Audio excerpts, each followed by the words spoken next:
One of the most beloved and respected masculine fragrances of all time is Habit Rouge by Guerlain. As most of you fragrance fanatics and connoisseurs know, Guerlain is arguably the most respected house in all of perfumery. They have a very long, rich history that dates back to the times of Napoleon in the early 1800s. Despite the long history, though, Habit Rouge, Guerlain's third masculine, was not released until 1965. It was preceded by Vetiver, which was released in 1959, and then I believe re-released in 1961, and Mouchoir de Monsieur, which was released in the early 1900s. I'm not sure which year exactly.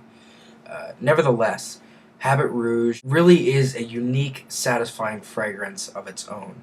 It has a very distinctive, polarizing smell that will either turn you on or turn you off on the first spray. So, as I already said, Habit Rouge was created in 1965 by Jean-Paul Guerlain. And since the notes lists differ on various websites, I'll just read off all the notes that I know of in Habit Rouge. So we have sweet lime, bitter orange, bergamot, lime, neroli, lavender, cinnamon, pimento, basil, carnation, rose, rosewood, cedarwood, sandalwood, patchouli, vanilla, leather, benzone, laudanum, oak moss, and olibanum, which is frankincense. Now, when I said that Habit Rouge is one of the most respected and loved fragrances in masculine perfumery, I'm not necessarily talking about in America. Habit Rouge never really hit off in America. It's more popular overseas in Europe, and it continues to be a perennial bestseller in countries such as France. Something else that is special about Habit Rouge and a few other Guerlain masculines is that it has various different concentrations, which is not something that happens often in a masculine fragrance. The first version of Habit Rouge to be released in 1965 was the Eau De Cologne. This is a bottle from 1996, I believe, and it was graciously given to me by Matthew, the other person on this channel, so thanks a lot, Matt. And really, it was the standard Habit Rouge for a very long time.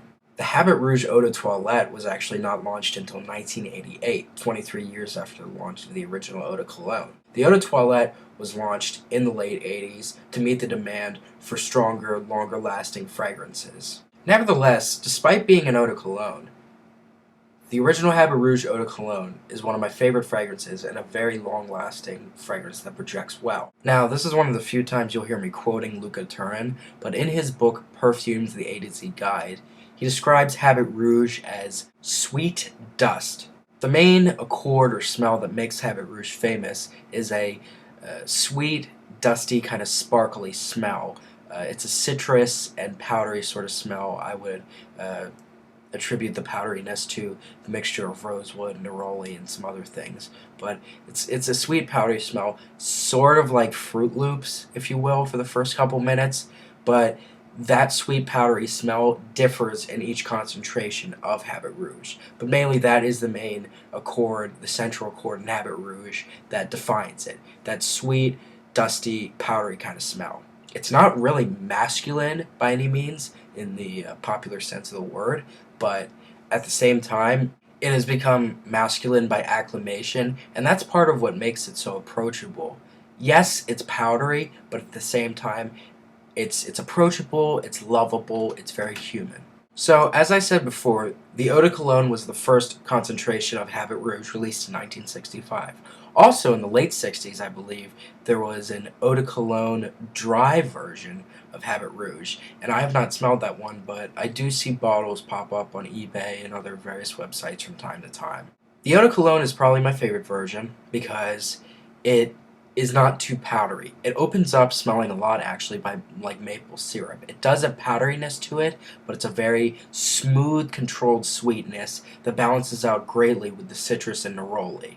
If anything, it's more of a delectable resin and vanilla oriental, and really is not in the least bit dusty at all. Now, Habit Rouge has also been called a masculine version of Shalimar, probably Guerlain's most famous women's fragrance, and I can understand that, although personally, I find Shalimar to be more similar to Jicky, which is another great Guerlain fragrance. Nevertheless, I could understand how Habit Rouge can be called Shalimar pour homme. So then we have the Habit Rouge Eau De Toilette, which was launched in 1988, and I have a current bottle of the Eau De Toilette, which I got at Disney World. While the Eau De Toilette definitely does help to retain the character of Habit Rouge that it's famous for, it's a little more uptight and geeked out. It's very powdery, and I would think of the Eau de Cologne as smoother, calmer, and more relaxed, while the Eau de Toilette is all geeked out, man. He's nervous, he's going crazy, oh man. The Eau de Cologne's just like, yo, dude, you gotta chill out, man, bro. Yo, you finna gotta chill out, bro. Relax. And then the Eau de Parfum is like a big, dry, woody doughboy. Ho, ho, ho, I'm the Eau de Parfum. But we'll get to that in a bit. The Eau de Toilette also has a stronger suede leather sort of note, which is very plush and lasts all the way through the dry down. That's probably the most prominent note in this version besides the powderiness. So if you're gonna try Habit Rouge, I guess it would be best to start with the Eau de Toilette, although the Eau de Cologne is a bit more accessible in my opinion. But the Eau de Toilette is still a good fragrance in its own right, and it does preserve the character of Habit Rouge. Now, a couple years ago, there was an Eau de Parfum version of Habit Rouge launched. I don't have a bottle of this one, but I have a decant sent to me by the very generous bass noter Mike Perez23. He's one of the most generous people on the internet that I know of. Thank you so much, Mike. Probably the most drastic difference with the new Eau de Parfum is the addition of an oud note. And generally on my skin, oud can smell like pencil shavings, unfortunately. And that kind of brings Habit Rouge Eau de Parfum sort of close to Gucci Pour Homme from 2003 in the brown cube bottle. And that's not to say that the Eau de Parfum is a bad fragrance. It's a high quality, well made fragrance. It's just not for me. It's way too dry and woody. It doesn't really have any of the powderiness that Habit Rouge is famous for, although it does smell similar to Habit Rouge. The Eau de Parfum is also starting to get harder and harder to find. And that means it's going to command high prices. So if you really want to try the Eau de Parfum, I would get a sample first. From what I also understand, there's an extrait, pure parfum of Habit Rouge, and that's even rarer. That was also launched a few years ago, and I have not tried that one, and I really haven't heard much about that. So if you have tried it, or you own it, or you know some things about it, please feel free to comment and let us know, because we'd love to know about it. When it comes to longevity and sillage, the Eau de Cologne lasts a good 5, 6, 7 hours on my skin and projects pretty well. And that's pretty good for an Eau de Cologne, and that's really good on my skin.